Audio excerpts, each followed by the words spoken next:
Filmed, as far as I understand from the technical thing, on an iPhone 7 Super. Is that right? It was an iPhone 7 Plus. Okay. So this is basically, it's called Unsane. And it is a film over which the shadow of Shot Corridor, which was this sort of, 60s exploitation film, hangs, this sample of it hangs enormously. It's basically an increasingly paranoid psycho killer from Steven Soderbergh, who you remember at one point sort of stopped making movies and then decided he didn't want to stop making movies, so he came back. I believe Elton John has got a retirement tour that's going to last 3 years. The next 3 years, after which he'll come back, and the Eagles are playing together again, right, at one point, so, all that sort of stuff. So anyway, so Claire Foy is Sawyer Valentini. She is a career woman who has endured a stalker in her life. And at the very beginning, the tone of the film seems sort of fairly serious. Her normal life has been horribly disrupted by the fact that she has had a stalker. She's got used to moving towns. She has got used to keeping her phone and her ID secret. She has got used to, changing her daily patterns. This is all stuff which has become normal because of this appalling influence that this stalker has had upon her. Understandably, she has become somebody who is depressed and anxious and slightly paranoid because of what's happened in her life. So she goes to see her doctor, who is based in a hospital, and she mentions in passing that she has felt suicidal, but she says it in a very, very offhand way, and a kind of, why on earth would I want to go on with this?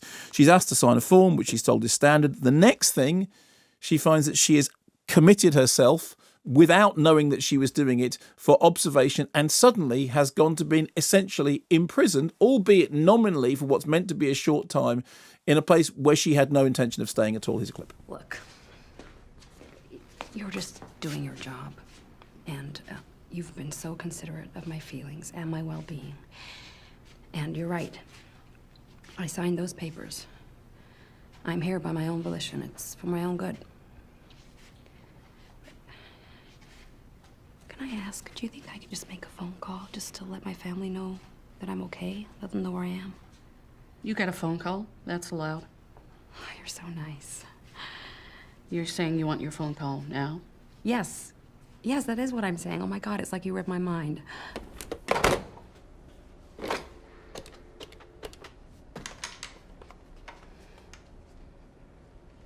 Yes, hi, my name is Sawyer Valentini. I am at Highland Creek Behavioral Health Facility. I am being held here against my will. Please, send help. Thank you. I'll be out of here in like 20 minutes. Do you know how many calls the cops get like that every week? Those are from crazy people. And that's the setup. Those are from crazy people, but she is now... Is that Her Majesty the Queen? It's Her Majesty, her M, the Q. And of course, once she's inside, she suddenly starts to think that one of the staff is actually the person who has been stalking her. And when we see them, that appears to be the case, but obviously we're seeing through her eyes. So is it or isn't it? Is she actually cracking up, or is she completely as sane as she says she is? Meanwhile, everything she tries to do to demonstrate that she's sane actually just makes her look, in the eyes of the institution, all the more unhinged, or unsane, as the title of the film, added to by the fact that the film is shot in this very, very kind of, I mentioned Sam Fuller's Shot Corridor, this way in which everything about all the angles and all everything says, hey, we're descending into the mouth of madness, we're in this institution in which everything is cracked and everything is crazy and everything. So it's very, very overcranked. And the strange thing about it is, firstly, on the subject of the iPhone 7 thing, when you say that if you shoot a film on an iPhone, immediately what you think is therefore it's got kind of grungy feeling, but that's not the case. I mean, if you saw Tangerine, in which they used that anamorphic lens, Tangerine looked beautiful. I mean, I know an awful lot. Remind me what an anamorphic lens is. So an anamorphic lens is the thing which takes a wide frame, like a 235, what we think of as widescreen, proper widescreen, and it squishes the image, and it puts so if you've ever seen an unrectified, actually this is something that won't work anymore.